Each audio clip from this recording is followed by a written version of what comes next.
ever feel like, you're just going through the motions? Like, where's that spark? Where's that sense of really being alive, And that's what we're diving into today, actually.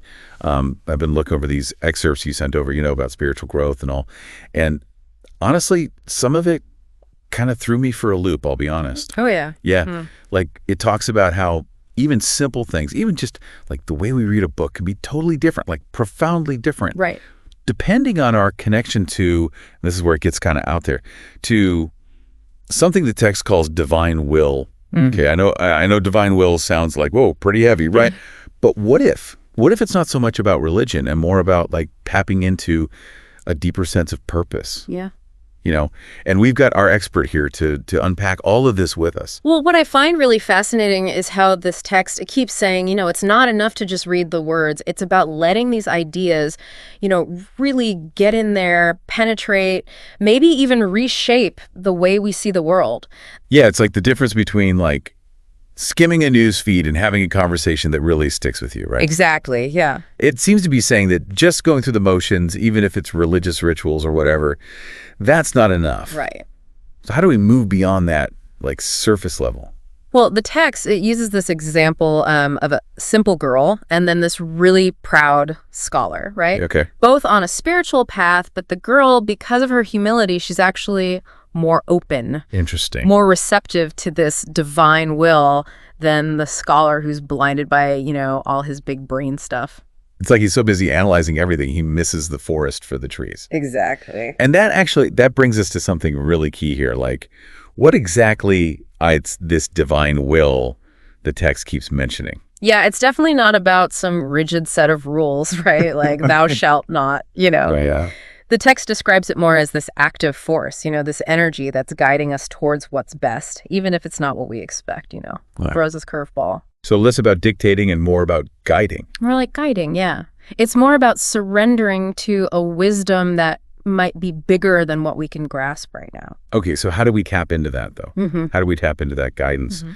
The text, it seems to really emphasize living in the present moment. And I got to admit, like, that's something I really struggle with. Oh, me too, yeah. It's hard. We're so used to, dwelling on the past, planning for the future, right? Right. But the text argues that what worked yesterday might not be the answer today, right? It's encouraging us to, kind of have this trust that each moment has exactly what we need, even if we can't see the big picture just yet. Okay, so less control freak planning and more like trusting the flow. Yeah, trusting the flow. I can see how that ties into this whole divine will thing. Right. But how do we actually live this way? Like rubber meets the road, right? Yeah. The text mentions things like reading, or even just like going through tough times, facing those hard moments. It says those are opportunities for this connection. So what's the common thread there?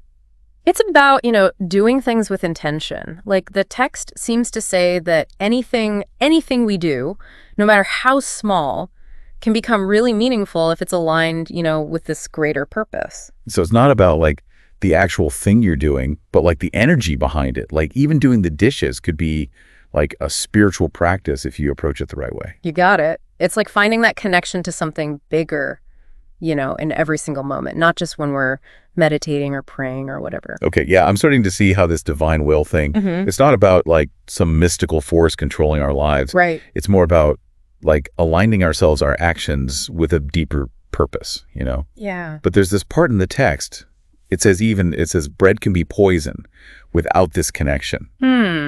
Well, it seems to suggest that even things we usually think of as good, good for us, they can hold us back. Oh, interesting. If they're not lined up with our true purpose. So something that looks good on the surface, it could actually be leading us further away from what would really fulfill us. Yeah, it's possible. That's kind of a scary thought, isn't it? How do we even know if we're on the right track? Then there's this other part. It says, poison can be a salutary remedy with this divine connection. That feels like kind of a paradox, right? It is a paradox, but it points to this transformative power of aligning ourselves with this divine will. Even the stuff that feels bad, like challenges, setbacks, suffering, it can become like an opportunity for growth if we can see it, if we can view it through this lens of purpose. It's like those times when like you look back on something hard you went through, and you realize, wow, I learned so much from that. Exactly. It actually made me who I am today. Yeah. Yeah. And the text seems to say that when we tap into this divine will, we can actually find that meaning, that purpose, even while we're in it, even when it's tough. It's about trusting that there's a bigger plan, even when we can't see it. That makes me think about all the times I've stressed over making the right decision. Yeah. Like, my whole life depends on this one choice, Oh, yeah. What if, like, instead of obsessing over every little thing, what if we tried to connect with that deeper sense of purpose? Yeah. And just let it guide us. The text definitely emphasizes, like, surrendering that need to control everything. Okay, yeah. And just trusting that we're being led to what's best, even if it's not what our ego wants. Which brings us back to the present moment, right? Because if we're always hung up on the past or freaking out about the future, we miss what's right here in front of us. You got it. Yeah. It's about being present, like really present in each moment. Yeah. And listening to that inner voice, that intuition that can guide us. It sounds like this divine will thing. It's really more about, like, connecting with our own inner wisdom. Right. That gut feeling that maybe doesn't make sense on paper, but just feels right, Exactly. It's not about blindly following some rule book. Yeah. It's about cultivating this connection, this deep connection with our own inner guide, that part of us that knows us better than we know ourselves. It's like trusting that little voice inside. Yeah. Yeah. Even when everything else is telling you, no, go the other way. Yeah. That takes guts, doesn't it, to really follow that? It does. And I think that's where that idea of surrender comes in, Okay. Not giving up, but like letting go of the need to have everything figured out. Yeah. Trusting that something bigger's got your back, even when you're not sure where you're going.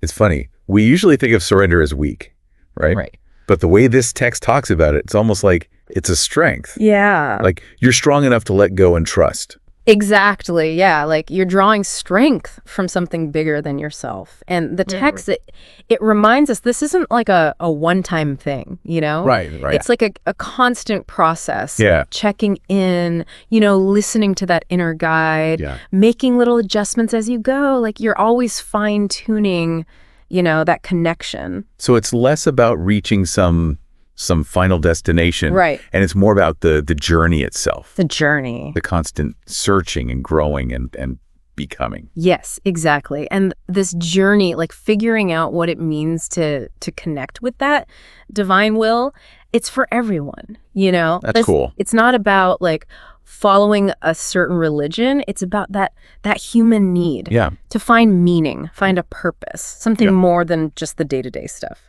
I love that. That's really powerful. And I hope our listeners, like, they hold on to that. Me too. We've covered a lot today. Yeah. We talk about being present, about how even tough times can be opportunities. But I think at its core, the message is real fulfillment. It comes from connecting to something bigger, something beyond ourselves, aligning with something that our ego could never even dream up. Yeah, it's about realizing that, we're not alone in this. Like there's a wisdom, there's a guidance, there's even like a love that's always there for us if we just open ourselves up to it. That's beautiful. That's a great place to wrap up. So as you're going about your day, ask yourself this. What are those things in your life, the things you think are good, maybe even great? Could they actually be holding you back from that real, true fulfillment? What would it take for you to surrender to that bigger purpose, that divine will that's always calling you forward? It's a question worth asking. It is. One that hopefully stays with you, even after this is over. Absolutely. Thanks for joining us on this deep dive into the surprising power of divine will. My pleasure. Until next time, keep seeking, keep asking those questions, and keep listening to that voice inside.